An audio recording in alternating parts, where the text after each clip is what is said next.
નમસ્તે, મારું નામ ઝાલા પાત્રાસી સહદેવસિંહ છે. હું ધોરણ 4 માં શ્રી મેઘપોઝાલા પ્રાથમિક શાળામાં અભ્યાસ કરું છું. આજે હું તમને સરસ મજાની વાર્તા કહીશ. વાર્તાનું નામ દીકરીના ઘેર જાવા દે. એક વખતની વાત છે. એક ડોશીમાં હતા.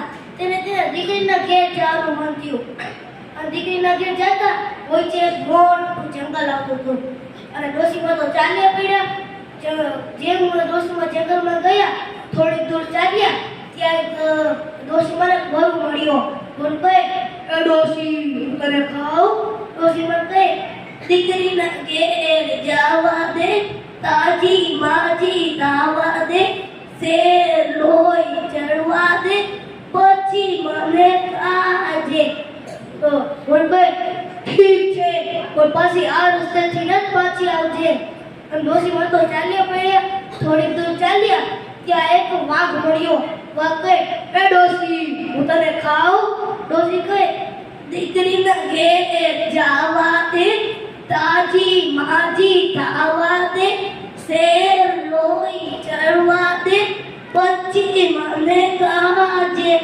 વાઘ કહે, ઠીક છે, પણ પાછી આ રસ્તેથી ન પાછી આવજે. ડોશીમાં તો ઠીક કરી ચાલ્યા પડ્યા. થોડીક દૂર ચાલ્યા ત્યાં એક સિંહ મળ્યો. સિંહ કહે, એ ડોશી હું તને ખાવ?